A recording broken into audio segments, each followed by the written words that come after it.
Story is an accomplished pilot, which is probably the most important thing I can say right now. And he's a Marine. We had a Marine here just a second ago, which is very good. Started his life with trucks, tractors, and combines, and was probably working with those very things this morning before he came in. And he's very much a favorite of those within the space industry. And I want to mention his family. Story's the proud father of 7. He has beautiful wife Amanda and 3 grandchildren. In this day and age, we live in a time when words and collections of words are used or misused to the point that they lose their bite and their meaning. And so it's very difficult when we hear the word or the phrase or the collection of words, Renaissance man, to really truly understand what that means. I guess in the conventional parlance, I would be a Renaissance man. As my mother used to say, I'm a jack of all trades and a master of none. That's the connotation that it's taken. Story is the original, or at least not the original, but Story is Homo Universalis. He is the universal man. In the classical sense of the Renaissance, in the Da Vinci sense, where he has skills and knowledge in all sorts of areas. He's very much involved in the physical development of his body, is socially accomplished, and he's a master of the arts. And that's why Story is such a good person to have to start this event, these next couple days for us.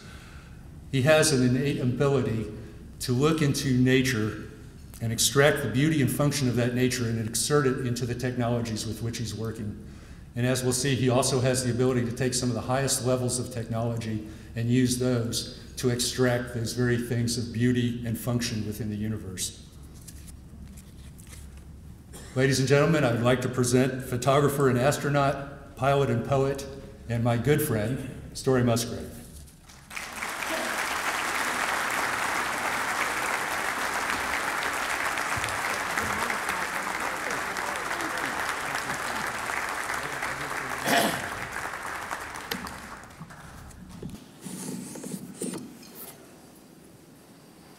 Thanks so much, Larry.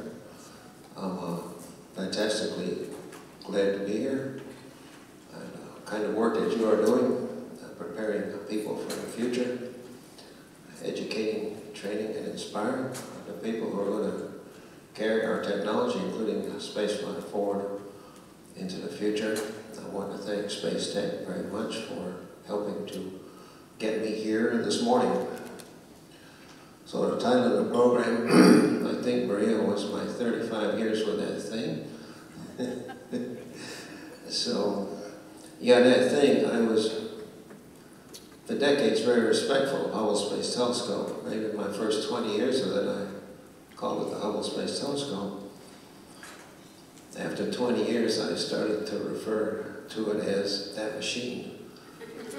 The last few years, I've been on the machine for 35 years now. I simply call it that thing. After 35 years on it, I call it that thing.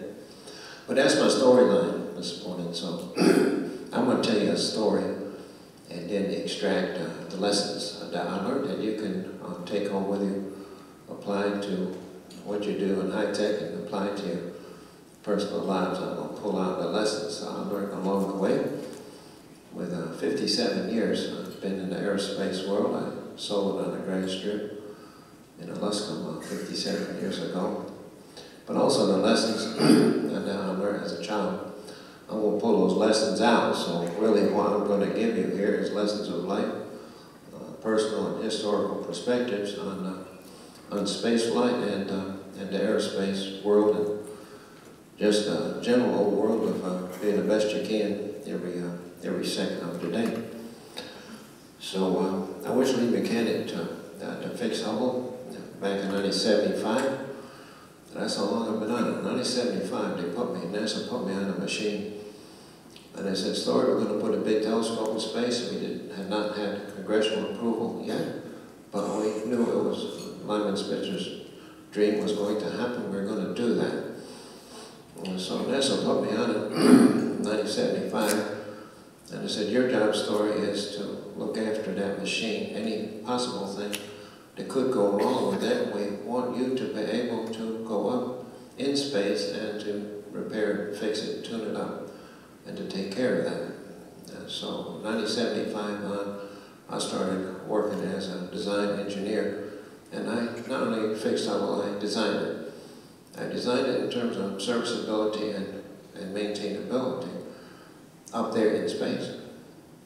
Now they could have asked me to do it with a human worker or a robot, but they didn't ask me. So robotically it became important. After the Columbia accident, we made the decision we would not do the final surfacing mission. They looked into robotic repair. That would not have worked because they didn't ask me to in 75. They said, we're going to do that.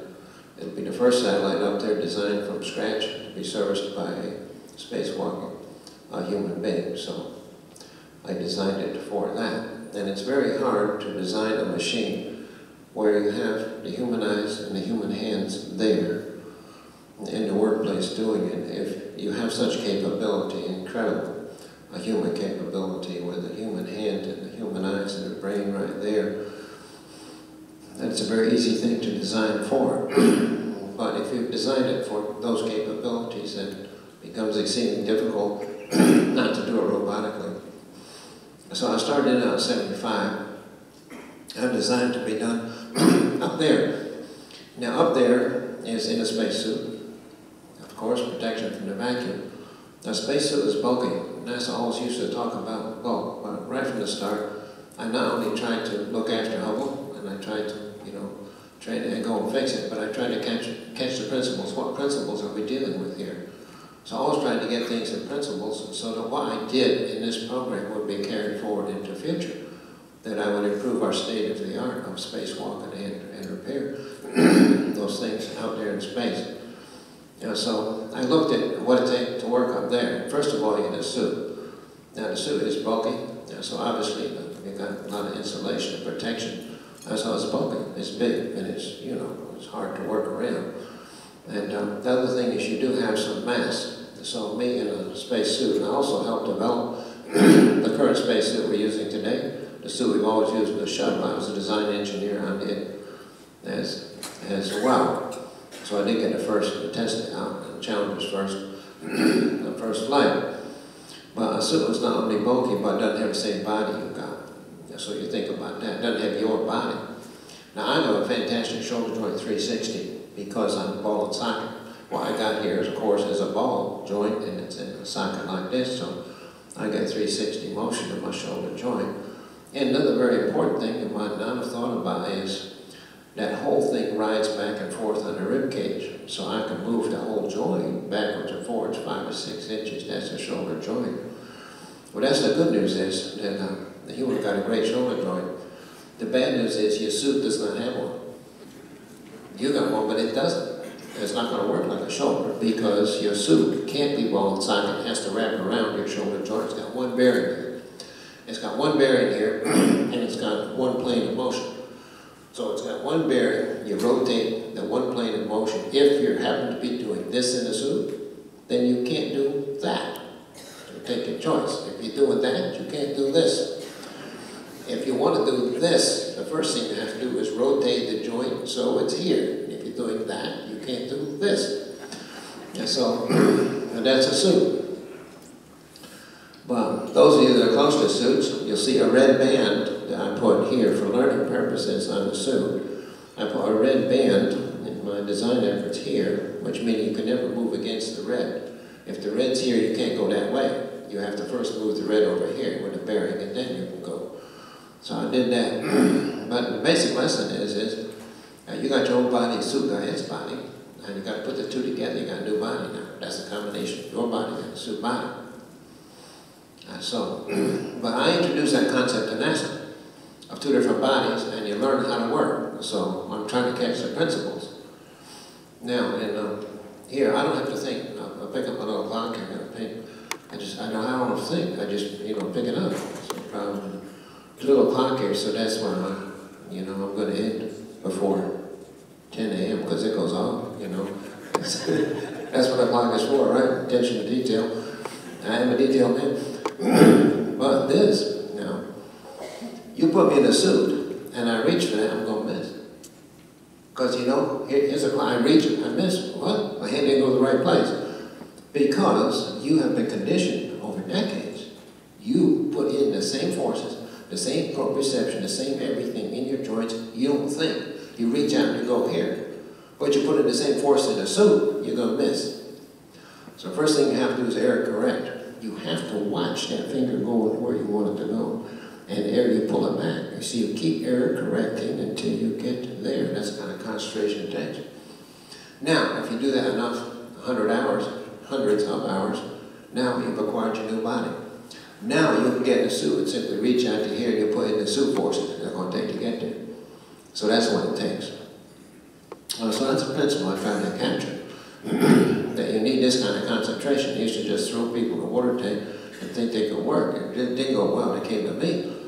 When they're flailing around, not going well, go to C-store and he'll fix it. 5 minutes with him, I'll fix it. The next time you get in the water tank, it all goes well. So, not got the same body. The other thing is you do have mass. As you know, in space, things don't weigh anything because you got free fall. You've got that incredible velocity that carries you out there. Now, yeah, zero G, we all use the term zero G, but you know the difference. And I want you to know that I know the difference. It's not zero G. I got to get over that one, right? Because we put zero G out there a long time ago, and people think it's zero G. It is not. There's only slightly less gravity out there. It's around Earth, and the physicists will love me for this, right? You got enough horizontal velocity, you're still in free fall towards the Earth, but you're going fast enough that it carries you beyond the curvature of the Earth. So that's the physics answer. So now for you physicists, you'll forgive me for this next. Divergence. Another way to look at that is Newton's second law. Something going this direction, that line is going to go that way forever unless some external force touches it. But you got gravity pulling the vehicle down, and you got centrifugal force in the turn, pushing it out, and you get the balance between the gravity pulling in and centrifugal force around it out, and you ride in that balance. And the physicists don't like that answer. Okay, another way to think about it. But I may call it zero G, forgive me. It's not, but I do understand. So, in that condition, everything is moving. Everything moves all the time. It's a kind of constant motion. It's just the slightest kind of thing. You know, you move a 1,000-pound object. You got a 1,000-pound camera. I don't usually see me not hanging on to it. I just leave it there. So me and a camera are going, we're 18,000 miles an hour down the road. We just go down there together. Unless somebody touches us, we're going to keep going down the road. So I'll just float that thing out, I won't even touch it. I want to go somewhere, I just touch my fingertips. I want to rotate it, just do a little this. So you just kind of heard that 1,000-pound object where you got to go. And I said, it's fine, doesn't weigh anything. It doesn't weigh if it got mass. It's still 1,000-pound mass. So I want to play with that camera, so I'm moving 1,000 pounds. It's not 2 pounds, it's 1,000. Now the best kind of experiment I could give you to really test it out is if you get a very tall crane or a tall building and a rope. In other words, a huge, long rope, and you hang 1,000 pounds. Now you play with the object, see? So when you move it much, you're not raising it up much. So that'll give you the experience of what's like out in space. So that's something you can show people. Very easy experiment to show them what it's like to handle objects. A very tall rope. And so then you get to move something around and like that. And so that's but things got mass. They still got mass. So you're moving it, it's 1,000 pounds. You're moving your own body, I'm almost 500 pounds. So my body and my suit and my life support system back, I'm 500 pounds. So you see, they're moving like a squirrel down the road like that. I got 500 pounds. And I've also got the angular momentum, rotated around. So that's a lot of mass. So those are the three things you're dealing with to work up in space. And so you got the suit, it's not your body, and you got you're dealing with not weight, but you deal with mass, and the free fall condition is everything is free with minute forces. They're always going to be in this constant motion. So that is the difference in working in your garage down here and working up there. So starting in 1975, I'm looking at the Hubble Space Telescope, and in my imagination, and most of 97% of what I do with Hubble is purely in imagination. I had no place to test, you know. And so I started out in 75. I had no drawings, no concepts, nothing. I just started working in my imagination. Those three items, difference down here, up there. But for me, for you all in HI-TEC to think about your development of the kids going forward and what you're doing, education. And so for me, the road to Hubble starts back on the farm. And so I was a farm kid. I had 200 head of milk in Gertie's, western Massachusetts. But I started on a farm at the age of 5. We got the balers. You know, first this is balers. You know, people ask me, you always want to be an astronaut? I said, people look at me, even adults look at me. Kids, you expect it from them. Adults, that story, you always want to be an astronaut. You don't end up there by accident. I have to remind you, in the 1930s, I didn't want to be an astronaut. You know, I didn't know about astronauts in the 1930s. I didn't want to be an astronaut back then. They came much later. Actually, it was age 29 when I said I'm a space, my goodness, I'm a space person now. At the age of 29, so I'd let space happen. I had to come late. I was a very experienced pilot, but when the National Academy of Science and NASA started to talk about getting more back in space by flying people with formal educations, it was at that entrance, it was that window that I said, wow, that's me. I got a lot of flying, a lot of parachuting, and a lot of farm work and machinery and that kind of stuff, education. I said, wow, that's me. So I was the age of 29. That's why I made the decision. I was interested in being an astronaut. And so the program hadn't happened yet, but 2 years later, that happened, came into fruition, and away we went. So, in your development of the kids, your development of the future of technology, including space flight, it's a nice story for you that, for me, the Hubble begins in the 1930s, age 5. So that's when we got the balers. You know balers. You windrow the hay, and the baler comes, scoops it up, and then stuffs it down a rectangular path, you see, and then ties the knot. They said in the 1930s, tying a knot was exceedingly difficult technology. Tying a knot, machine don't tie the knot. It was supposed to tie the knot, but didn't tie the knot.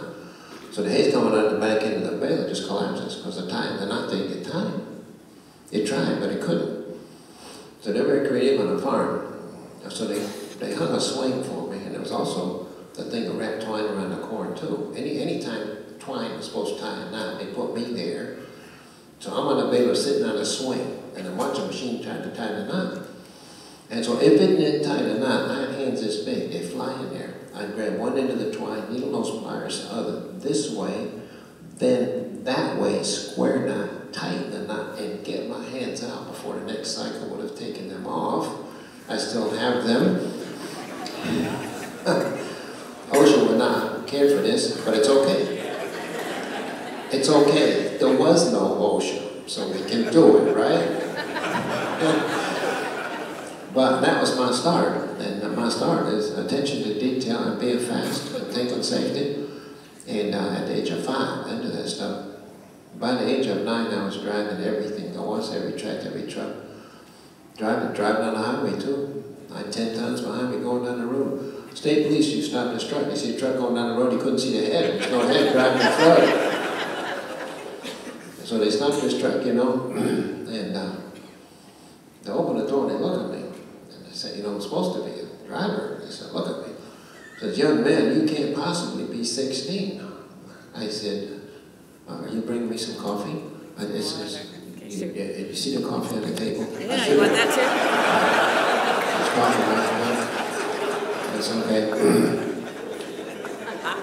But it's hot enough. Do you want it refreshed? I'm emancipated, ma'am, so I don't want anyone to get me. This will work fine. Okay. This will work okay. Thank you, Ray. Yeah, that'll keep me going. I got 2 brain cells left, so I got to work on both of them as much as I can. So the state police looked at me, young man, you can't possibly be 16. I said, no, sir, I'm 12. So what can I do, you know? They said, well, you can't be doing this. So I said, just call the local police, sir. Here's the phone. I got a phone number. Call them, okay? Call the local police. Call local police. And they just go away. They said, okay, we got to get the work done. So that was that.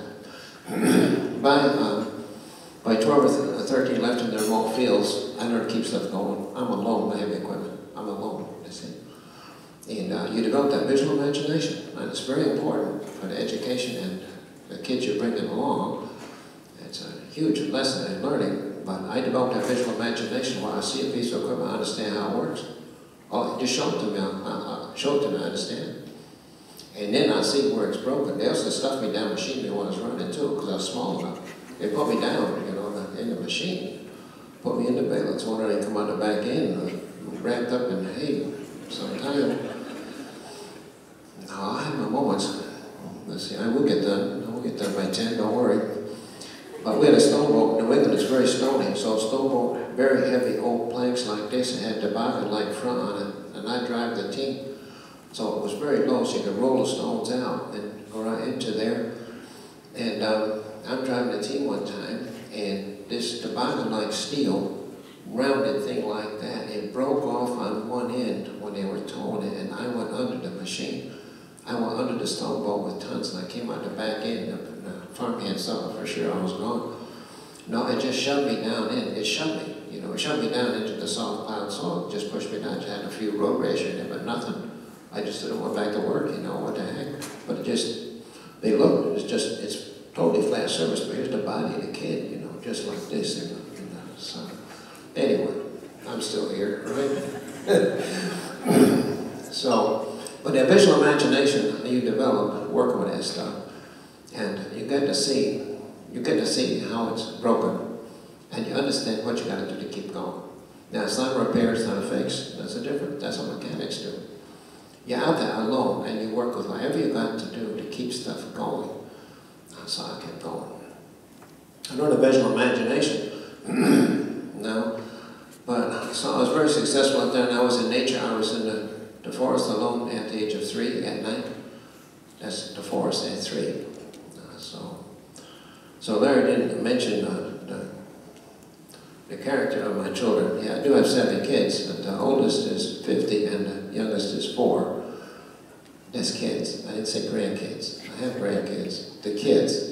The oldest 50 and youngest is 4. I need to preface that with so far, you know, you never know. She's after another one. So we have fun at HI-TEC, don't we? So, but that visual imagination of the mechanical world, now it's not just the tube, it's not just computers, and it's not just digital technology. There are skills that you learn by being out there. You get a real intuitive capacity. And so I developed that there. But I was out in nature. I built my own raft, went down the rivers at age 5. So happy to be in a forest at age 3. It's a pine forest. There's nothing. A pine forest will look after you. There's nothing in a pine forest. There's this wonderful, you know, pine straw. And if you can't see, you have to lead with your hand in case there's low lying branches so you don't scratch your face. Other than that, hey, pine forest, nothing there.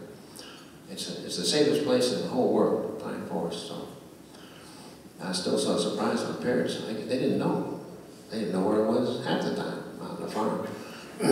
But I built my own raft, went down the rivers at age 5. But all this very important stuff because my love of Mother Earth, and you'll see when I get into space and I have that opportunity to experience Earth in that way. So I am machinery and I'm nature.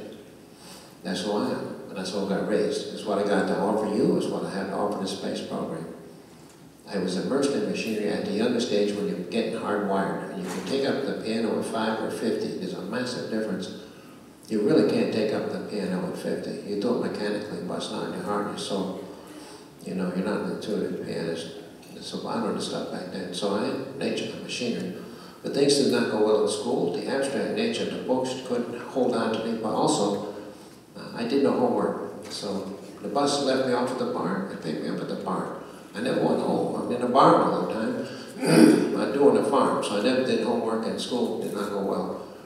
If I had a mentor in school like yourselves that looked after me, you know, if I had someone who understood what's going on in man's life, a good mentor probably would have got me through school. But I didn't have a good mentor. And just the classroom couldn't hold on to me because I got real responsibility out there in nature. It's a wild world out there. And the classroom at that time couldn't hold on to me. That had to come later on. So me and the books, I left school. I didn't finish. I left school. So I'm very glad that NASA and all the sophisticated educational requirements that have to be an astronaut, they never asked if they had a high school diploma, or I wouldn't be here today and a high school diploma. Snuck under the door on that one, no high school diploma. My career came up, I ran off the Marine Corps. And you know, the Marine Corps is going to make me a mechanic, because I'm already a mechanic, so I became a mechanic. was an electrician instrument technician. So I had every electrical part of a military airplane. That's my responsibility. I had every instrument in the cockpit. If there's a problem, I'm going to fix that instrument. And out there in Korea, ended up we're short engine mechanics. So like back to school, I'm an engine mechanic too. So we had our 3350. So that's the right. It's 3,000 horsepower. It's okay. It's a 3,000 horsepower radio. You know, farm kid, 3,000 horsepower radio. Man, you know, that's, yeah, man, no track that going that fast. It made that much noise. I mean, you know, hog having. But anyway, so and then I became a crew chief, plane captain, we call them back then. And that is, I do my particular specialty on the airplane. That's the engine instrument electricity, but I coordinate all the other specialties. So the periodic inspection of the heavy maintenance, I am the one that signs the airplane off it's ready to fly. I am the ultimate authority. If I run into technical problems I can't get beyond, I go up the line.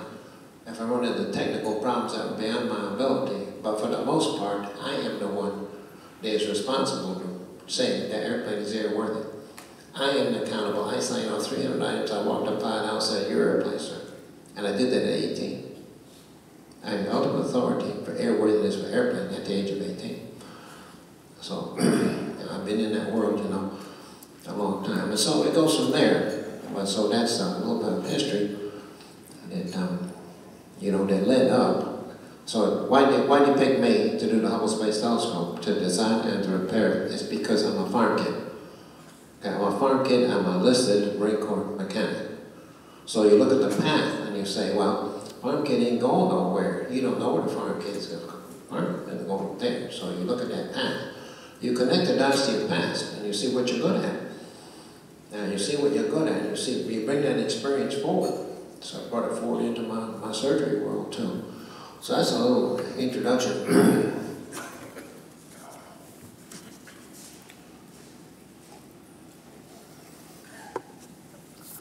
But very important. What we're got here. Now that's what I call the posture of exploration. So, there's me on a farm, back at the age of 3. But it's wonderful. I got to live life again here through my 4-year-old. And I do want you all you know, HI-TEC. I'm raising my little girl. So her name is Little Story. Her name is Story too. So she's Little Story. But so I run a landscaping company today, 3 miles north of here. I take big parcels, 5, 10, 15, 20 acres, and I landscape them. I dig lakes, big stuff. So today I have Caterpillar excavators, I got 4 dump trucks, I got 4 tractors, I got chippers, I got tree spades, it goes on and on. All this equipment, sunshine, fresh air, get some exercise right now. I'm doing back when I did, you know, back on the farm 60 years ago. Life comes around, I got connected my dots in the past. My little story, from the age of 2 months, I took her car seat out of the car and I bungeed her car seat to the roof of all this equipment. So she's been riding on equipment since 2 months. So just want to let you know, HI-TEC, she's been raised right. She got her own computer, but man, she's been on the roof of the excavator. I used to have her next to me so I could watch her. I just put her up there. She's been watching that arm work, you see. She's been watching the mechanics, she's been watching the hydraulics work, she's been watching that motion, feeling that motion. She's been seeing this, you know, from the age of 2 months on. Don't know where it's going. She's been seeing the track machine, the Takoshi, all the Johnny, all this stuff. She's been riding on the hood, so she's been getting that mechanical skill. Now, another thing we did for her too, I've gotten better with age. From the day she got home from the hospital, the only DVD or TV she could watch was in Spanish. She was multilingual at age 2. So she could only watch Spanish on the DVDs or the television. Now, with going to preschool now and stuff and the peer culture, she's losing the Spanish because she's totally immersed, you know, in English. But at least she learned Spanish very early on. So I think her facility with language will be much better, a little less in education. Well, that's me out there in on my farm, like I said, in the forest, and going down the rivers on the raft and stuff. Colorad's words with Shirley Keats. The lake poets are romantic out there in nature. So, we got any red people here in the crowd? We got any red machines? Come on, you confess. You red? Who's red? You Farmo? What do you got? You had it back then, you got it now. What? No more tractors. We got any green people in the crowd? I bet we got lots of green. Oh, the deers. Don't worry, I got deers too. I have 4 deers now. You're not going to want to hear it. I got 2 orange. It's called Kubota. But I got red. Larry, this is the real one. And so, yeah, that's I'm just driving just on my trailer. I just went and got it. So, but that's a 1944 Model N. So that's why I was driving. That's what I was driving. You know, whatever it is. 65 years ago, I was driving it. Not that identical, but that model. That's what happened on the farm. So life does come around. So I got that in my landscaping business today, and I drive that tractor today. So it's really fun to be driving something you drove when you're 9 years old. So, but the other nice thing is I got an operating tractor. I got a real operating tractor, and you know I only paid $3,000 for a fully restored operating tractor. You can't buy a riding lawnmower for $3 grand. I got it on eBay. You know, eBay is where you get a lot of things. So, but I'm also a professor of design at Art Center College for Design, and I teach this. You know, it doesn't fail. It can't fail. It's going to outlive me. Simplicity. Simplicity. The machine can't fail. It doesn't know how. It's a 1944. Okay? It's a 1944. Simplicity is an incredibly powerful tool. And if something does break, just your eyeballs will tell you what you got to do. And so that's a different era. So you think about how you can take this design and incorporate it in designs that you're coming up with today. When I get to Saturns, I get to Apollos, I'll show you. Saturn is fashioned after this kind of thing.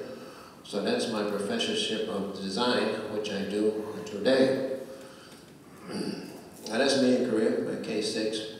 That's the first airplane I was a plane captain, crew chief on. Like I said, at the age of 18, I was the one accountable, responsible for that machine. And that's the age. I didn't even look 18. But you go and strap the pilot in, away you go. You know, so, and that's the way it was at the age of 18. So I had 2 airplanes that didn't come home. I know how much fuel I put in the airplanes. They can't possibly fly beyond 3 p.m. But I got at 4 p.m. and have them come home. And they didn't come home at 5 or 6. They never came home. So that's what I was doing at age 18. I never knew.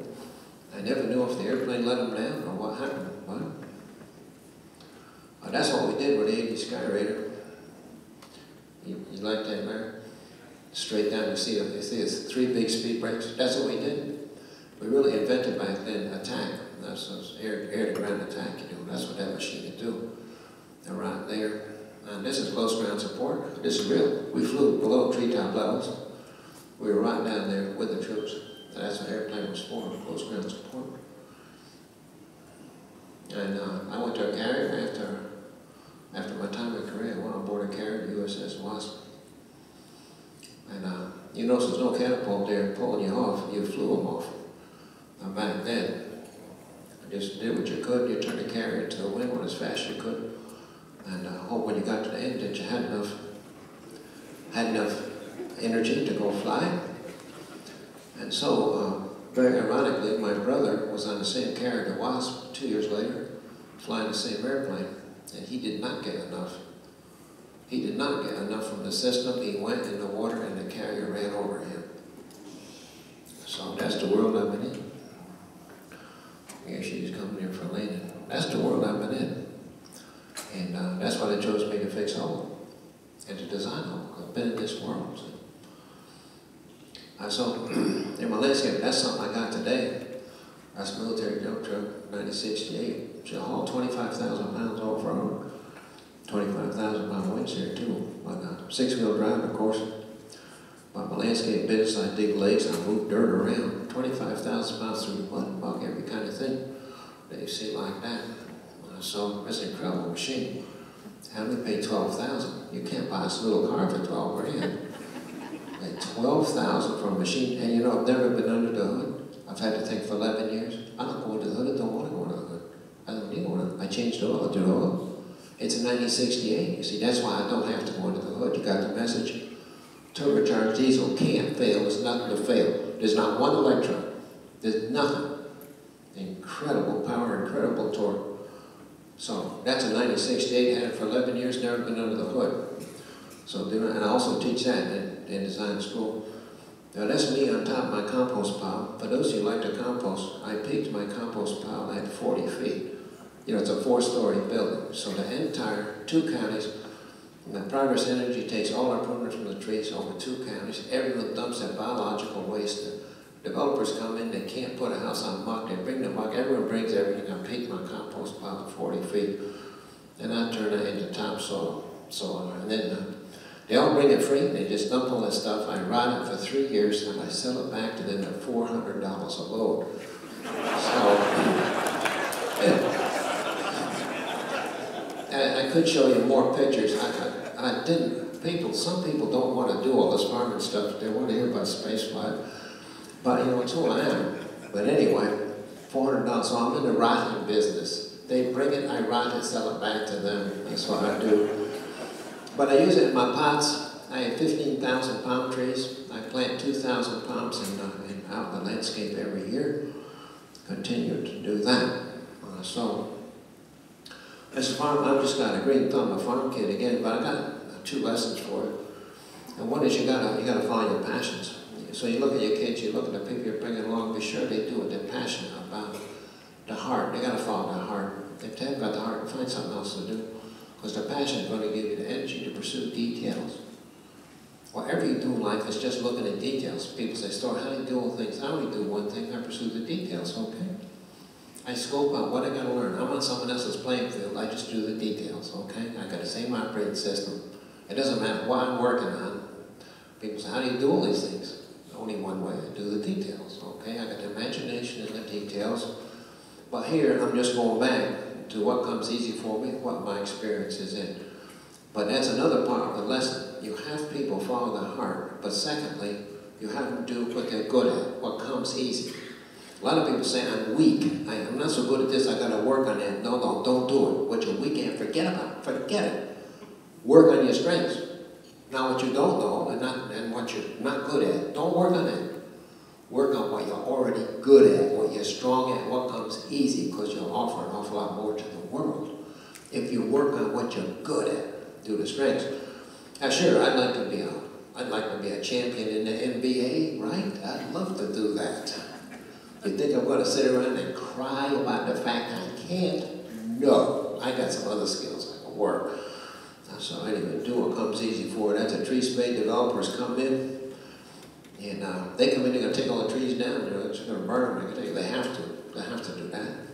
But I got my trusty tree spade here. You see how it's going to work. I'll back up over the tree. You see the hydraulics. I'm going to close that big circle around the tree, set it down. I got 11-foot blades. And if that's not big enough, that happens to be the biggest tree spade in the world, which I have right up the road from here. Any of you want to come on and play? Come on, I got a theme park up there. I got everything. Come on and play. Come on and play. Well, if that doesn't work, I'll dig them out with an excavator. But developers are going to come in. I want to save all the trees. So I sell those trees to other people. I move the trees from there and give them to other people. I sell them to other people, get them out of harm's way. Now, I also help Walt Disney design theme parks for their, design ride systems for their theme parks. But the reason they have me come to the table is I do this kind of stuff, okay? I'm a farm kid, Marine Corps mechanic, and I do this kind of stuff. I'm not a PhD in mechanical engineering, but that's how you form a meta team. I bring something different to the table in terms of Walt Disney ride systems. I bring an intuition about what's going to work, what's going to be maintainable. I can look at something, tell you where it's going to break, where it's going to wear, where it's going to tear. Strain and stress, that kind of stuff. I bring a different thinking to it than a PhD in mechanical engineering. But people listen. And so, again, it gets down to education, connecting the dots to your past. So I am technology and nature in this film in the Black Forest outside of Berlin, in a space suit. So I am technology and nature, but I also have to put things in context for how the world is going, what the future is. Intel asked me to come to them and give them a symposium on the future of the world.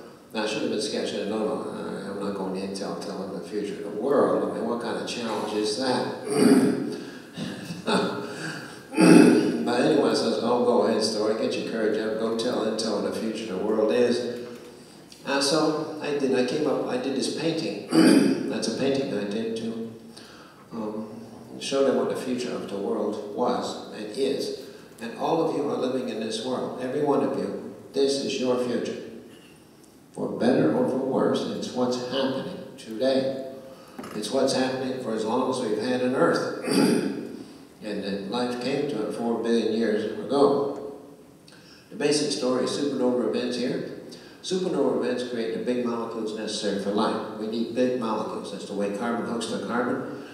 And that's what life is. The fact that carbon can hook to itself, you get big molecules. That allows for life. And then you get reproductive systems like DNA and RNA. Now, in terms of a cosmic imperative, I think when we find other life out there, DNA and RNA will not be there. They'll have their own reproductive systems, but the carbon-to-carbon bond will be there. But the other part then, this is a microscopic view of a plant. So you're looking at plants in here, see? Obviously, these are nerve cells, like in the human nervous system, dendrites, axons, nerve cells, and these are integrated circuits. So this is the carbon world, and of course, this is the silicon world that you see up there. So we are evolving an Earth of more and more complexity. I think it happens throughout the entire universe out there. This complexity arises. And you say, story's not supposed to work that way, entropy goes downhill. No, we're not a closed system. The sun is pumping energy, and the sun is shoving entropy up it. And so more and more complexity is arising. It arises in an evolutionary sense to the complexity of a human being, the nervous system, and the complexity of the integrated circuits and the silicon world. I think it's happening on every single planet that's out there conducive to life, but it's what you and I have. More and more complex systems, complex in terms of our interaction with the silicon world. And so it's happening. And every single second of today, there's a tighter and tighter connection between us and the silicon world. That's what's happening, for better or for worse. That is what's happening. And so you put that in context, how do you go forward from there? A little spacewalk perspective, Werner von Braun is one of my ultimate heroes in the space program. And so the thing about this man, he wanted to do spaceflight. First of all, he was a wonderful, wonderful dreamer. He dreamt about spaceflight. He dreamt about going out on the planets and everything else, PhD in physics. And he started as a teenager. He was working with Hermann Oberth, who was really the world's leading expert in rocketry of Germany at that time. And so, but his nation was much more interested in his dropping V2s on London than they're going into space, so they had him doing that. And so he got a lot of trouble for his attitude. He said, my rockets are doing just fine. The only big problem is they're landing on the wrong planet. So he got in trouble for that. And he came to this country, of course. He escaped when Germany was collapsing. He escaped from Piemonte. He had a very successful career there. But when Germany was collapsing, he grabbed himself 118 other Germans and went to find some American to surrender to. They found a single American, so it's very funny. 119 Germans surrendering to one poor soldier. Don't know what to do with all of them, you know. That's why I got to this country. The story is, read about him. The story is fantastically romantic. You just look at that one person and you look at the evolution of a life and what happens to you. You're born in a certain place and what goes on there, you know, and then you shift and you go here and there and you just kind of weave your way through life. But he came to this country and this country also did not want him to work space. They wanted him to work missiles. So don't forget that lesson. So there's a lot of lessons about Dr. von Braun that, you know, are not emphasized that much. He was not permitted to do space flight. He did missiles. And so he did missiles. And he worked on the V2s. He perfected the V2s out in New Mexico. And he got into the Jupiter Sea, which was an upgraded V2. And so he had 4 stages on the Jupiter C. And he was cheating the whole time. And he says, I want to get into space, so yes, I'll build the missiles for him. Well, I'm going to build one, go and get me out there. So he's cheating. He wants spaceflight. So he had a 4th stage on the Jupiter C that would have gotten him into space. But the people looking at what he was doing were afraid he's going to get into space by accident and embarrass the president. You know, if all of a sudden you're in space and you have to admit to the president we're in space, when that wasn't the plan, you're in trouble if you do it by accident. So they made him put ballast. They made him put ballast in the 4th stage. So to be sure he didn't get there by accident. So it's a lesson in history, folks. It's a very important lesson in history. But then Sputnik went out. But you must understand that, you know, it's historically incredibly important. Sputnik introduced kind of the space age. But do remember, if we asked von Braun to go into space first, he'd have been there 5 years earlier. Don't forget that lesson. He'd have been there 5 years earlier. We didn't let the man do it. So it's what is spaceflight? Spaceflight is romance. Spaceflight is history. The spaceflight is exploration. So it is not international competition. That's not what it is. It is not political. It is not bureaucratic. It is exploration. It's the human spirit. It's romance. It's history. That's what spaceflight is. It's not international competition, politics, or bureaucracy. And if we understood that and we turned a man loose, we'd have been there 5 years earlier. It's just, what do you want to do? What do you want in life? What do you want? Stay what you want and go do it. So, Yuri Gagarin, shortly thereafter. But that, of course, got the country, you know, incredibly excited and stimulated about doing space flight. We were not behind. We just, the will and the courage to get out there. But Kenny said, he said, hey, one suborbital flight, we had one 15-minute flight by Alan Shepard. He says, go to the moon. You're going to do that. The man was nuts. Nuts. We didn't know the technology. The science said we had nothing. We had no infrastructure. We had nothing. We had one suborbital flight. He said, go to the moon. Okay. That's the challenge. That's the mandate. Go to the moon. We don't know anything. Go to the moon. 5 years later, Saturn lifted off. Don't forget the lesson in terms of today's space policy and what we're doing today. Do not forget that lesson. We knew nothing. We were nobody. He said go to the moon. It took us 5 years to launch a Saturn. The best project management that history has ever known. It happened back then. Mercury, Gemini, Apollo. 8 years. 8 years. 3 programs. We also were well into development of a very successful space station called Skynet.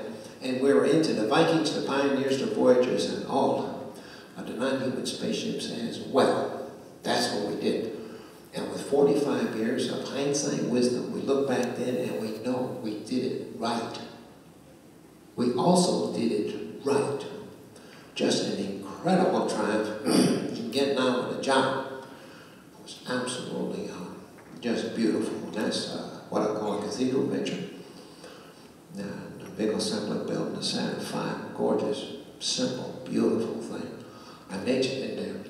The magic of Saturn is how simple it was. You look at the requirements, you know requirement space is. What's it going to take to go to the moon? The requirements on your system. We picked the simplest technology that would get us there. We got a hard day. We got urgency. Here's the day. If you pick the technologies you don't get in line in time, you're going to miss the day. So you pick the simplest way to get there, but it happens to be like the 1944 tractor, the 68-ton truck happens to be, or the tree spade, the simplest, most reliable, robust way. Saturn never failed. Okay? It's just gorgeous, the Apollo-Saturn system. That's von Braun, his motors. He went from an upgraded V2 to this thing. That's the leap the man had to make. So you look at the man hour going to the moon program, the rockets were on that man's shoulders. He had to pull that off, and he pulled it off. You look at the incredible vision that he had, his motivation, his dream, an incredible engineer, an incredible communicator, a charismatic presence, a great engineer. What do you want? That's just super. But you also look at history. After the landing on the moon, we fired it. You won't find fire in the books, but I knew him. I was very close to him personally. I know what happened. He had rocket land taken away from him, sent to headquarters, no responsibility, no one working for him. It's the end of the game. We had to leave him during the contract. We desperately needed that vision and that leadership when it came out of the 60s. See, we came out of the 60s kind of awkward. Say, space-wise to compete with people. That's why we do space. That's not what we do. We do it for exploration. But we win the ball game hands down, and then we don't, you see. So it gets very complex. And the vision. So this incredible Saturn V, the right machine for the right job. Just a wonderful piece of simple, reliable, robust engineer. So she on the way to launch pad there. It's a bit little while getting there. We'll stop over here on the way. This Kennedy Space Center, you see. So if you work at Kennedy, you go in the parking lot now, you look around, because if they did not have a good day, they're going to look upon you to improve their day. That is a real picture right there alongside. And there's the moon ship. Like I said, it's just, oh, it's an unbelievable triumph. It's a super triumph that we did back then. And so we're only 6. You know, we're 6 years to Saturn V. Kennedy said, go 5 years to Saturn 1B. 6 years we did this. Okay.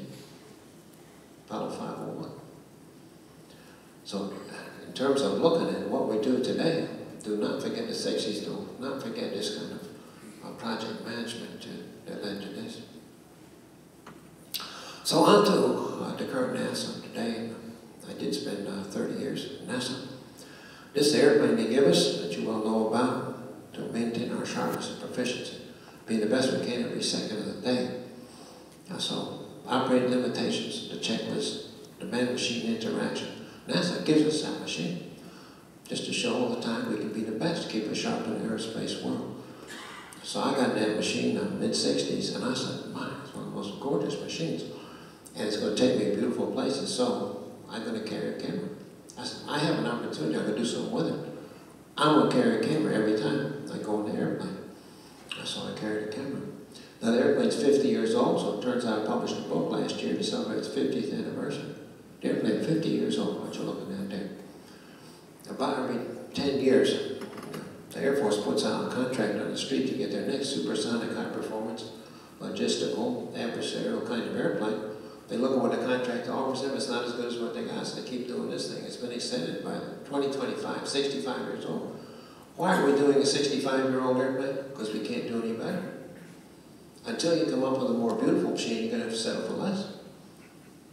So again, I'm giving you a lot of design lessons. This is not just spaceflight, it's not just aviation. It's whatever solution you're trying to come up with in life. You think the tractor, you think the trucks, you think this airplane. Beauty and simplicity are incredible, powerful tools. So I had a lot of prop time, but that's the old days. So I didn't have a jet, and NASA sent me to the Air Force for a year. My first exposure to an airplane. I was your astronaut maintenance test pilot on the thing too, because I was an aircraft mechanic. As you know, maintenance test pilot is when you do heavy maintenance on the airplane, hydraulics, engines, or periodic inspection. In other words, pieces all over the floor. You put the airplane back together, and I'm one that flies it to see that it works. I call it a functional check flight. It almost did. Well, so I had an incredibly tight relationship. I dedicated the book I did to a book. So it's an anniversary. Here's the book. There's a copy of it on the table. And down here you can get it in the various sources. But it's 43 years of the privilege of flying. 43 years I've been shooting that airplane. I just lucked out in this one. So I shot Nikon for 20 years. I shot Hasselblad another 5 or 10. Then I did digital recently the last 10 years. Only digital catches kind of picture, but I just got wonderful stuff going on. I got a sunset to optical characteristics of glass, and probably a circular polarizing filter on the camera. That's a biological kind of picture. This is what NASA wants you to do with the airplane. They don't want you just cruising around at altitude like an airliner. They want you to press yourself, press the airplane harder. According to the limitations, according to the checklist, do it right. Vigilance, awareness of what's going on. That's what they want you to do. They want you to push hard, so you're going to stay sharp in the aerospace world, as good as you can every second of the day when you have challenges. So you see Earth's horizon there. So straight up, you know, I'm probably as high as I should be. See the stars? When you see stars in the daytime, you're probably pretty high. And so, I'm trying to get to space, right? But if you fly straight up long enough, that comes next. Disney got nothing on this. You're 60,000 feet a minute. You're 10 miles a minute straight at Earth. You're looking at Earth and oh, man, all you can do is laugh. But vigilance and awareness. That's how airplane teaches you. Vigilance and awareness. And again, I'm not talking airplanes. Life. Life is vigilance and awareness of what is going on every second. Every second. It's vigilance and awareness. You've got to pay attention to what's going on. Get the pull out going at the right time. Now, the same part of over the Gulf of Mexico. Yeah, 2 astronauts died out here. They died out here because they did not pay attention, you know, to the physics, which you have to. I had my mechanics arranged. They'll do anything for me. I'm one of them. And so I arranged my T-38 slide disc because our launch pad B is right there. So I'm going to get a shuttle launch, you see, and that's going to light up that's going to be a nice backdrop for my T-38s, my boat right there. That shuttle trained airplane flies like a shuttle. Y'all know about that. 35,000 feet down. It's a perfect simulator. Left-hand side of it's got all shuttle controls on displays. The right-hand side is regular airplane. 35,000 feet down. When you take over and you fly it like a shuttle, it's going to fly not like an airplane. Computers in the back can make it fly like a shuttle. And you actually take it to the landing site, so you're going to land the shuttle.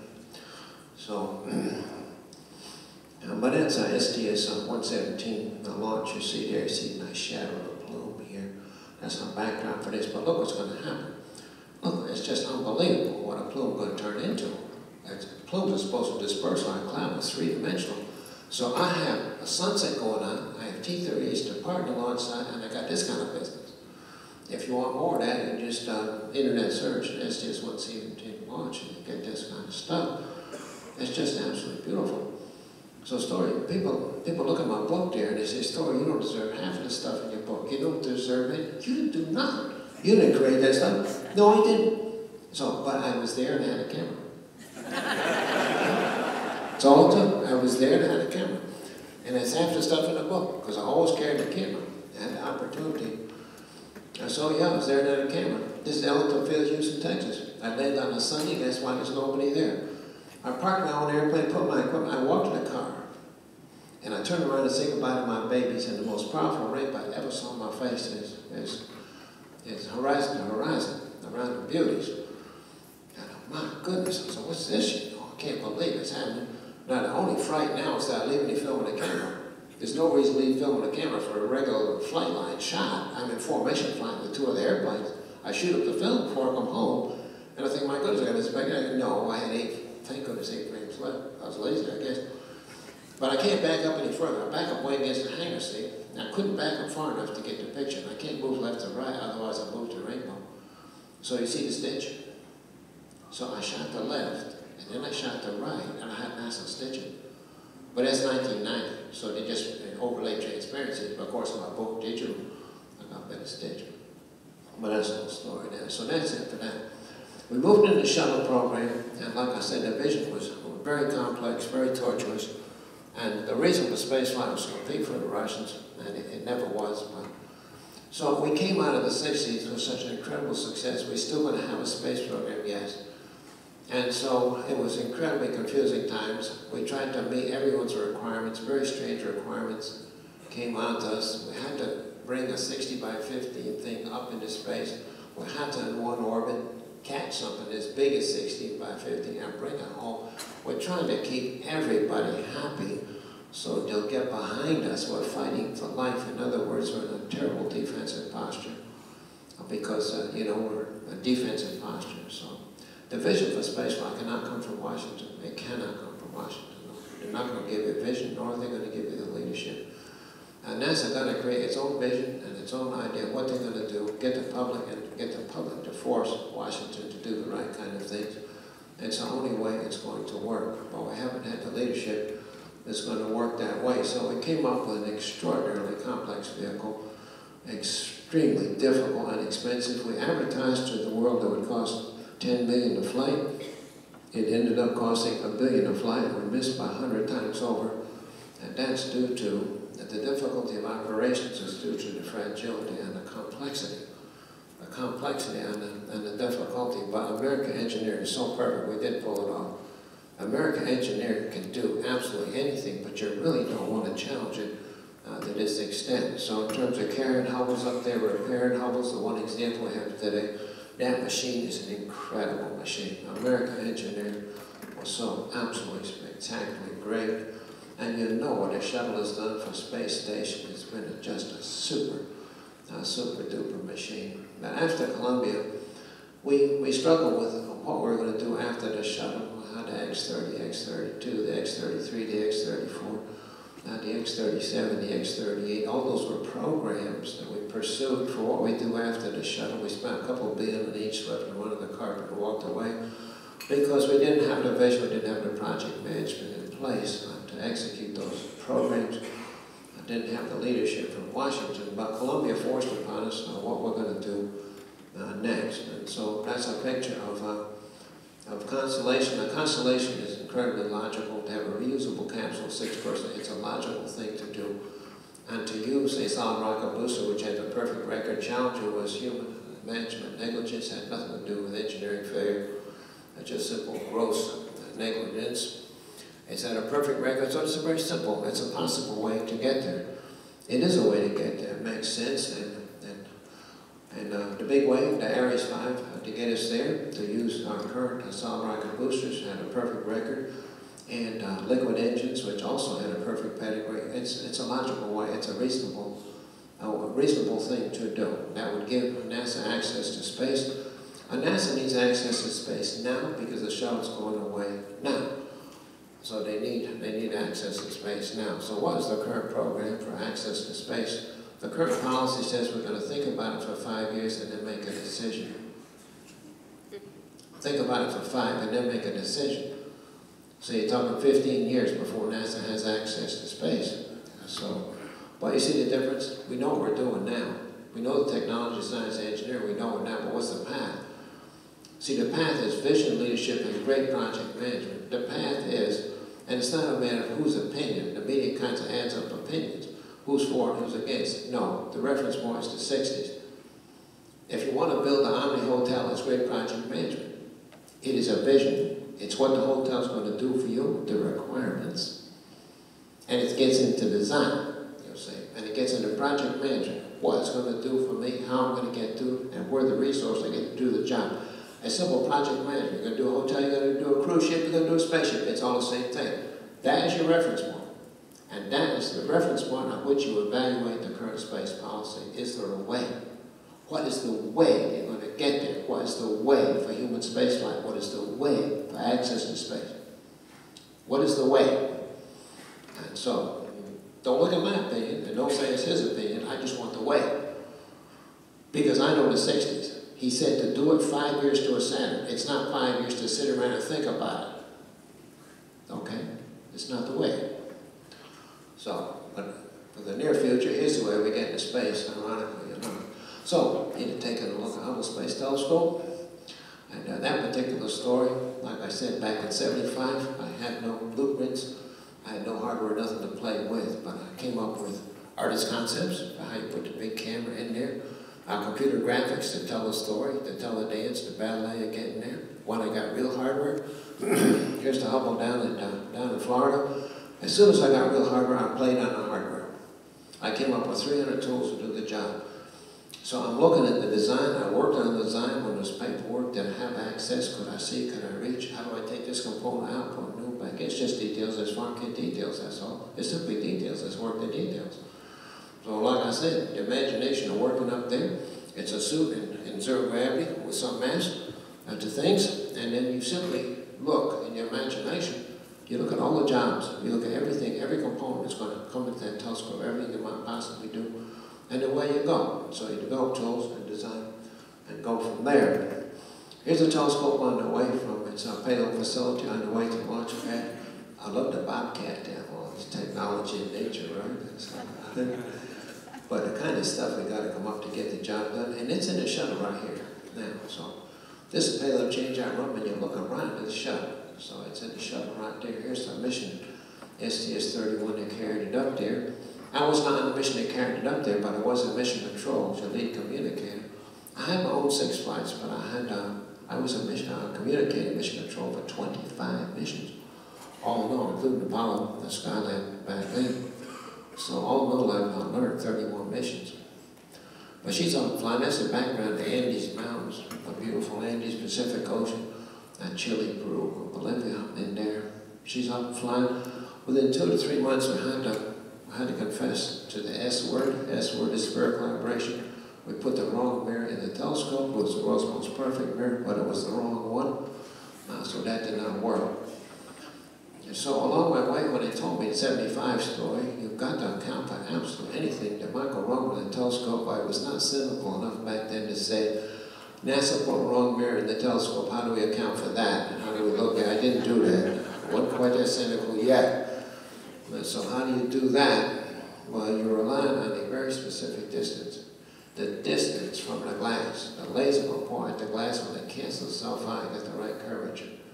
But the closer you get, the more the curvature. If you go infinitely far away, you're going to have a flat plate. And that one distance was absolutely critical. So they came up with a bar, absolutely. That is the right distance. And they put a laser, a calibrated laser to get that distance, so the laser run the polishing machines.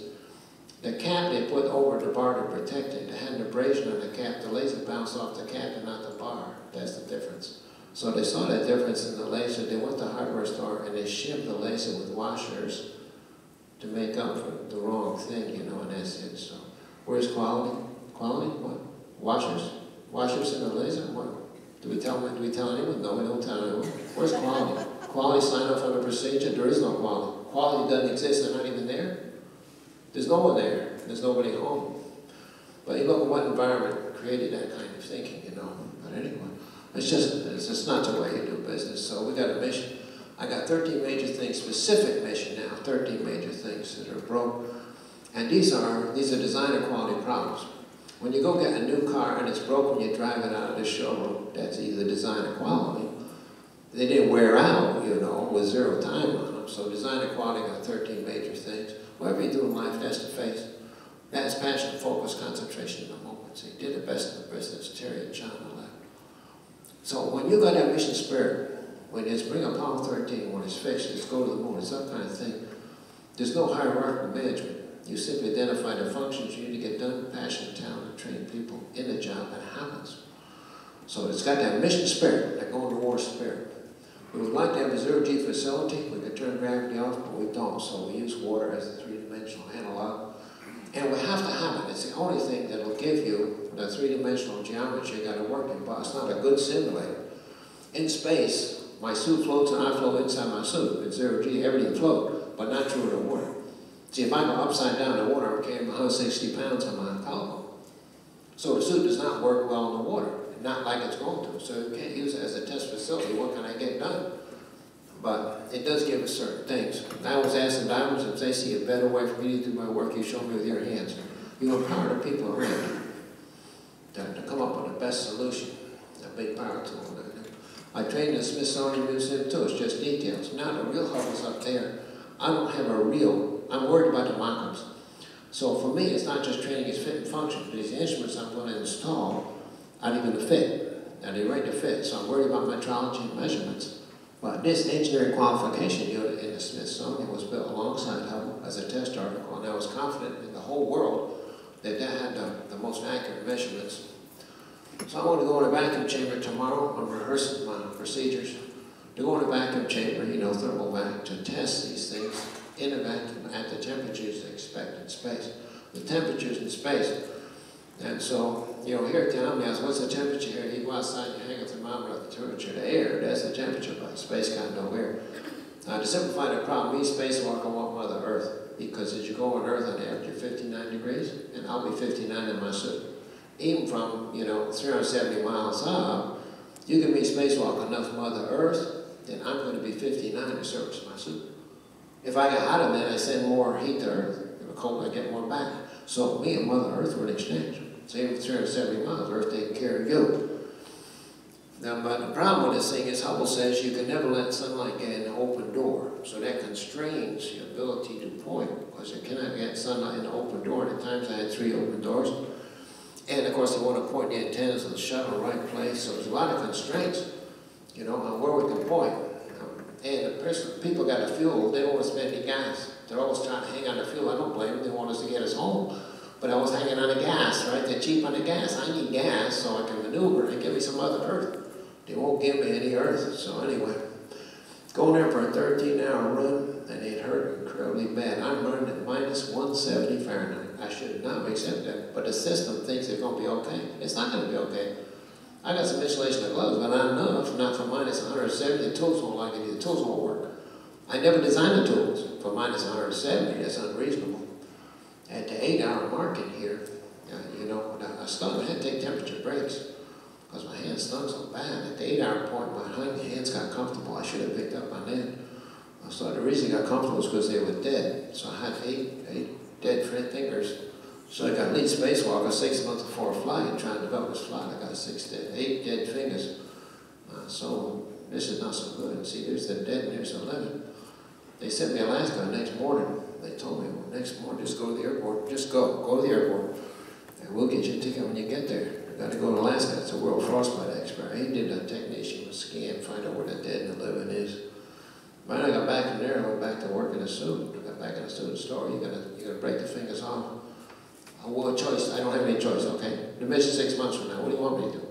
What do you want me to do? And I'm not just training on development the mission 6 months. I get back. I don't care if it falls off. I really don't care. I'll still do the job done with stubs. It's okay. Okay, well, we got some gas. So they put heaters in the gloves. We got some gas. We told the guy, you got to spend some gas. So they gave me enough Mother Earth. I want to fly the mission toasty warm. Just absolutely beautiful.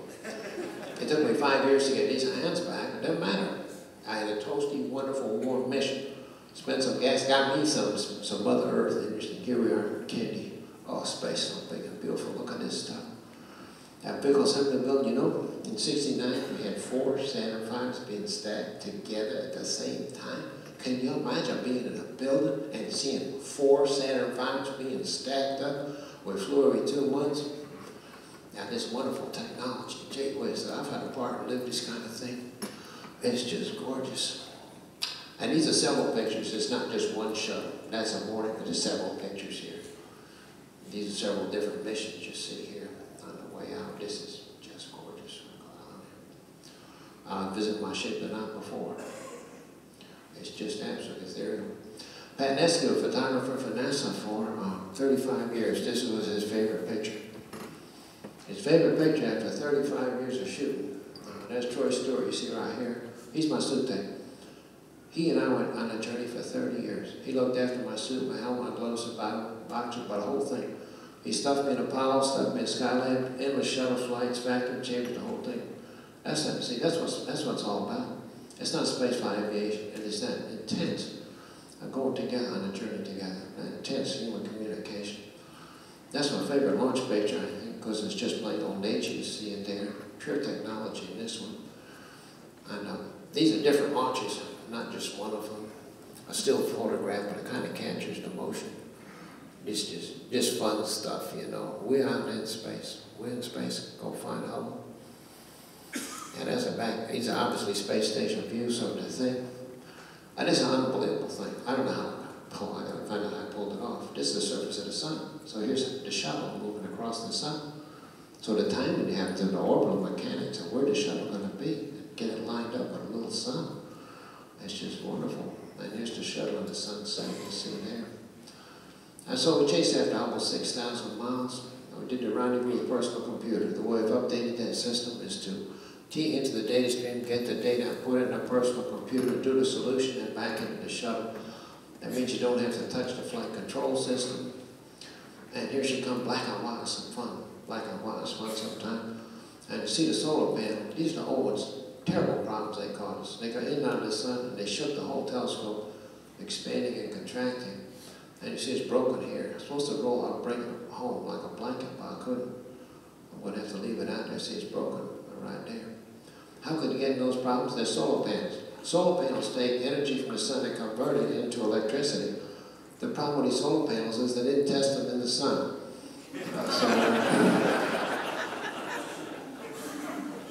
I love the creativity, these kind of ones too, see.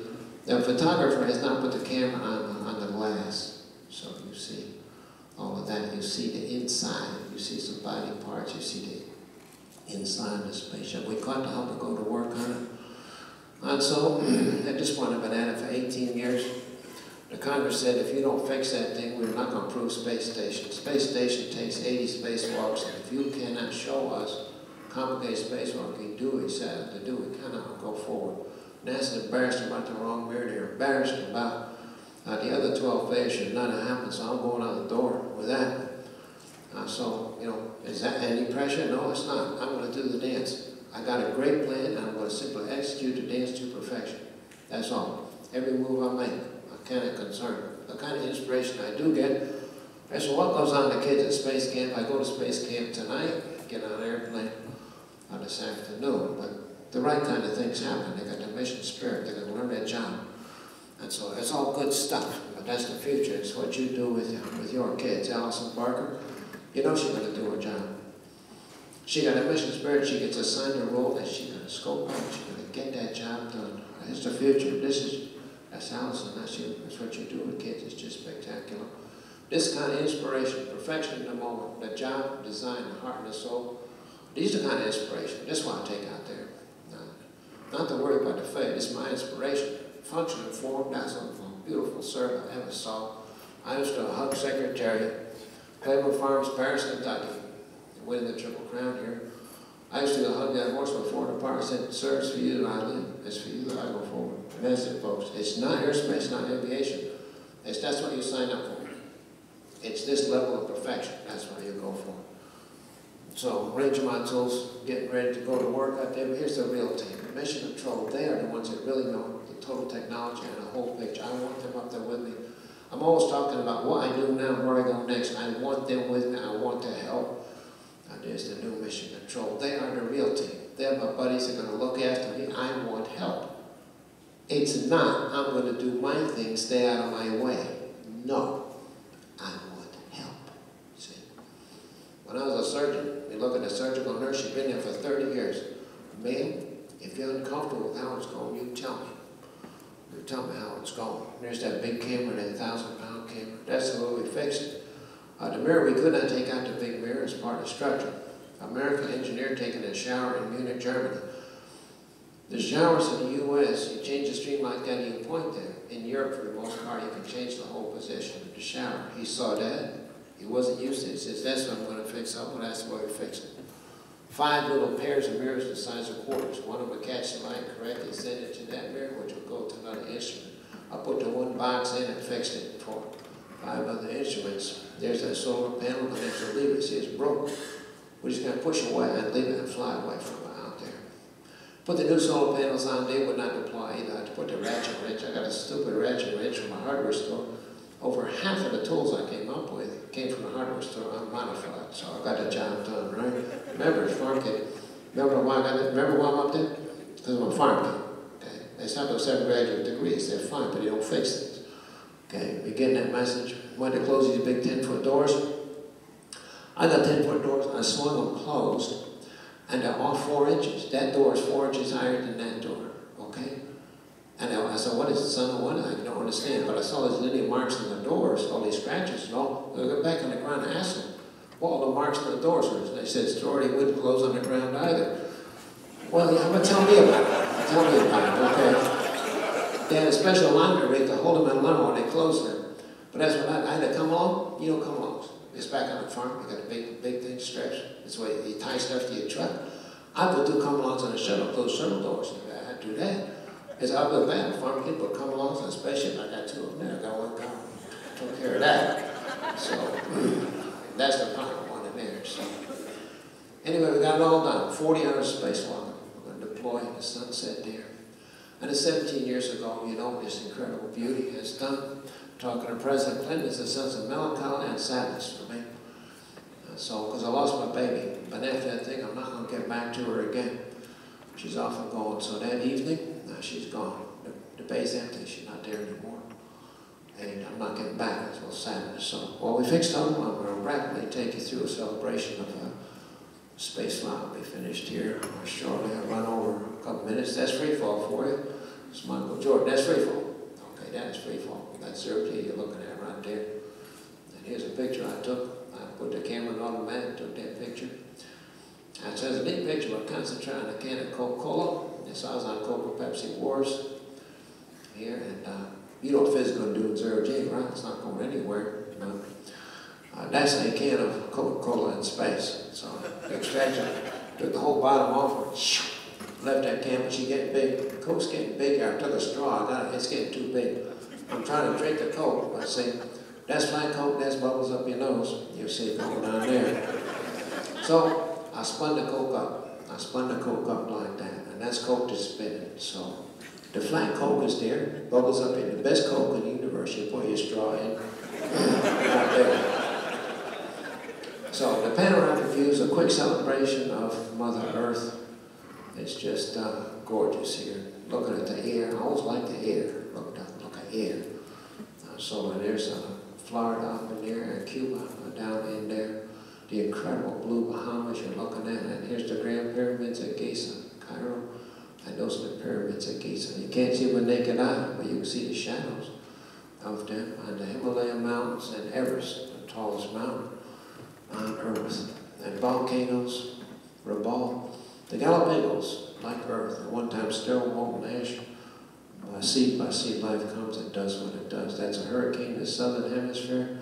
That's why it's going in that direction. Typhoon Yuri, 205 miles an hour. You've seen solar eclipses, but that's the Tanner. But look, you take that picture and you turn around, and here's Mother Earth. There's the eclipse on Earth. So that's the shadow. Yeah, it's gorgeous, that perspective. So we're going to take a sunset here, come home, and see how the Hubble's doing. Entire Earth turned red. You got the moon. Look, these are space sunsets you're looking at here. So these are not lucid clouds. Water 40, 50 miles high. That's just unbelievable. Then we get into the auroras. Pink and green shooting up and down. And finally, I gotta come home. Much as we don't want to. Incredible flying machine going into Florida here. So there we are, home sweet home. You think of all the people who took it right, took on a journey, took it home safe. How's Hubble doing there? That's before he fixed it, and that's after. Galaxy M100, I just said, wow, didn't it? You know, wow. Forgot I hired any kind of part in that thing, so. Then Mike Massimino, he was on the 5th servicing mission last year. He used my procedures, so my procedures survived over 35 years, except for tweaks and 2 instruments that didn't exist when I was working on it, so I was able to capture the principles. I'll take you on a 1-minute journey to the ends of the universe with Apollo and Shuttle. And Greg, you can play that, play some background music here to help raise everyone's spirits and take them out there. This is from the theme of Cosmos. Vangelis. And that is our home, the only spaceship we're ever going to have is Mother Earth. This incredible jewel floating out from space, the Galileo satellite. The 2 sisters, the magic of that is it's a single photograph. Single photograph, moon Earth. And that's from 5 million miles you're looking at. This wonderful silhouette. Venus is moving across the surface of the sun. It's a silhouette of Venus. Spectrograph, the combination, art and science. That's your sun, this incredible beauty. The lands of Starbirth in Orion. There are billions and billions of stars in our galaxy, and star death, monocerotes. Only in these supernova events are the complex molecules formed biological for human life that started trillions of miles across the universe. She finally ended up in death. And these supernova remnants are the art forms, the absolute spectacular beauties. Supernova remnants, it is just spectacular what they're doing. The Veiled Nebula is my favorite. It's like a silken scarf out there. It's 1 trillion miles long, just floating out there. Into the lands of galaxies and Andromeda you know about. We took the Hubble and we aimed it where there was nothing. No ground-based telescope would see anything. We took a 10-day explosion. What do you find? It's another 1,000 galaxies. Wherever you aim the telescope and take a long exposure, it's another 1,000 or 2,000 galaxies. That is you and I. That's the Milky Way galaxy. That's you and I. We're in a spiral arm looking down. That's what she looks like from out there in space. We on the journey together. The Voyager satellites, every bit as big a triumph as sending humans to the moon. They've been out there for 30 years. They're still transmitting data, and they're leaving the solar system. We took one of them and we turned it around backwards to look at Mother Earth before it departed from 5 billion miles. That is Mother Earth. We are on the journey together. If all of us on Mother Earth could maintain that picture, the world would be a good place. That is the dust planet to form. Our solar system, the sun, the planets, the Earth, and you and I. Walter Cronkite died last year, but I had the privilege of 3 hours at the launch pad with him. What do you say about this story? What did you learn? 3 things. I am privileged to have gone, as a million people could have done what I did. I am privileged to have been selected. Secondly, I was allowed to finish the job. I could have been stopped, and I knew it. I could have been surprised beyond my capabilities. And thirdly, it ain't over. Spaceflight is curiosity, awe, and wonder. It's exploration. It's what kind of universe we got. It's what's our place in it. It is what is the meaning and hope of the life that we have down here. That is special. For you and for your kids that follow me in spaceflight, continue that quest for me. I wish you well on the journey. I wish you calm seas, favorable winds. Thank you so much for sharing this with me.